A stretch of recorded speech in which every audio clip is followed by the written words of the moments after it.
Here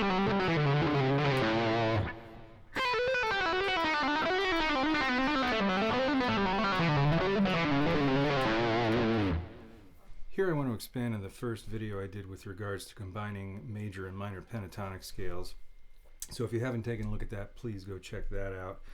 And I have another series also regarding legato playing, so if you haven't looked at that, please do so, because I'm going to be doing a lot of that here in this video. And I want to talk first about the pattern on the fretboard that I'm using, and then I'll get into those licks. So once again, I'm using the 5th position A minor pentatonic, that shape, and just kind of overlaying the A major pentatonic that's in that position or close to it over the top of it. So the A major pentatonic here from the 6th string up would be,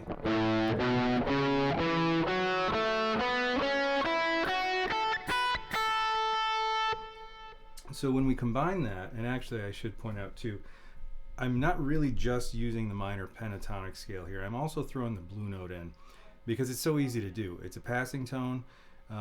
So anywhere the minor pentatonic works, generally speaking, the blues scale is going to work. So we're really combining the A major pentatonic and the A blues scale. And what we get is this. So starting on the 6th string, we'll have 5, 7, 8. Moving up to the 5th, we have 4, 5, 6, 7. 4th string, we have 4, 5, 7. 3rd string, 4, 5, 6, 7, 8. 2nd string, 5, 7, 8. 1st string, 5, 7, 8. So you can see it's almost chromatic. It's almost every note. There are just a couple that we skip over. And even those could be used if you wanted to, you know, in the right context and with the right, if you use them correctly as probably passing tones, which are what a lot of these notes just are going to be. We're not going to hang on them for very long. So the first lick I'm going to look at, these are both going to be kind of gradually descending licks moving through this shape. The first one, I'm going to start on the 1st string, and I should point out, once you get comfortable with these ideas, you could start them anywhere, you know, on any string, I should say, kind of in the middle of the pattern if you want. But for these, I'm going to start 1st string. In the first one, I'm going to descend, ascend, and descend again on this 1st string. And I'm only going to pick this very first note, so legato. Now I'm going to do the same thing on the 2nd string. And usually I like to kind of kick things off, get the ball rolling for a certain phrase like this. So I might go down 2 strings from where I started. But instead of going down again from there, this time I'm going to hop back up to the 2nd string. So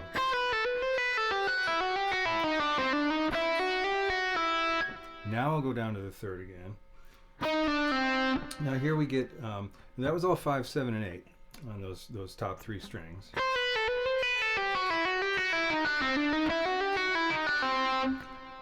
From there, I'm going to scoop back, I'm going to slide down to 4th fret here on the 3rd string. This not only kind of makes things sound a little more interesting, but it's going to allow for a little easier access when we have to drop to the next string. The frets that I'm going to use are going to be easier to get to. So once again, we've got 1st string, 2nd, 3rd, back up to 2nd, down to 3rd. So now I switch and it's 4, 5, 7 once I move back into 4th position there. Now down to the 4th string, back up to the 3rd, 4th, 5th now. And then you could either hop back up to the 4th string and back down, or just keep going down. And here you can scoop back a fret. So there I was 4, 5, 7 on the 3rd, 4th, and 5th strings. But on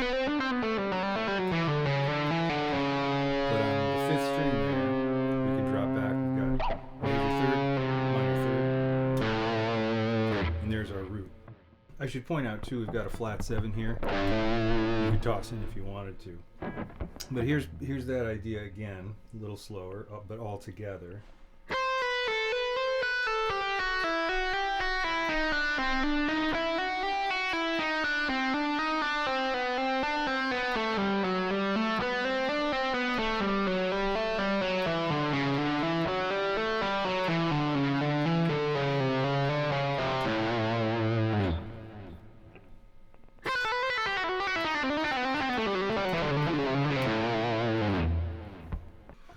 The next phrase I'm going to show you is based on the same idea.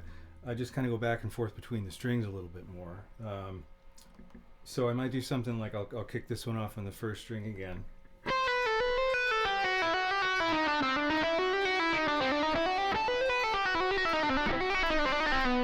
So I might just hang out on those 3 strings going up and down for a bit. And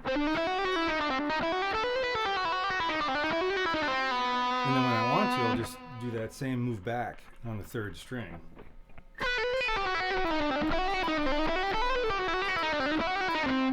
Now that's just ascending and descending on each string. So if I'm descending on the 1st string or hanging out on the 1st string, unless I want to move out of position, there's only one place to go. So I'm going to drop to the 2nd. But from the 2nd string, I could go up or I could go down. So without even changing my pattern, just up and down. I'm not skipping over any notes on any given string. And it's all 3 notes per string, at least in any given position. So even on the 3rd string, I've got 5, 7, and 8. If I'm in 5th position, when I move back to 4, I'm on 4, 5, and 7. So I'm keeping it all, at least for my fretting hand, 3 notes per string. And that's sort of how I'm thinking about it. But so I'll, up and down on any given string.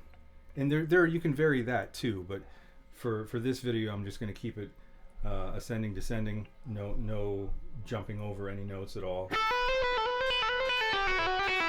So if I want to go down to the 3rd string, I'll descend on the 2nd and then go down to the 3rd. And if I want to go up from the 2nd string, I'll ascend on the 2nd and then go up to the 1st. So whatever I do on those 3 strings there, when I feel like it, I'll move back here on the 3rd string, and then I can do the same sort of noodling on 4, 5, and 7 on the 3rd, 4th, and 5th strings.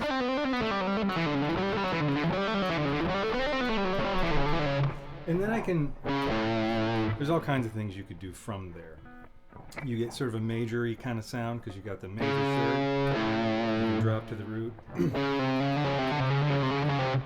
Change the pattern up a little bit there, but just to demonstrate that, you can drop back here on the 5th string and get that 3, 4, 5 little chromatic phrase happening right there. And you can drop to the root from there, getting sort of a more minor sound because we've got the minor 3rd. You could do something like that too on the 6th string.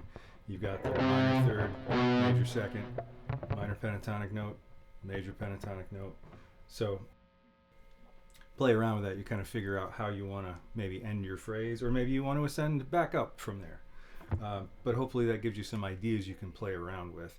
I always had trouble playing legato or anything that felt, fast, or dare I say flashy in like a blues sort of a progression. I could never get diatonic scales to work. So it was the idea of combining the major and minor pentatonics that started to sort of open up things like that for me. So if I do want to throw something in to say a blues tune other than your run-of-the-mill, pentatonic bends and whatnot, maybe I'll toss something like that in there. Hope that's helpful. Please check out the rest of my channel and contact me at davekosla@outlook.com for private lessons.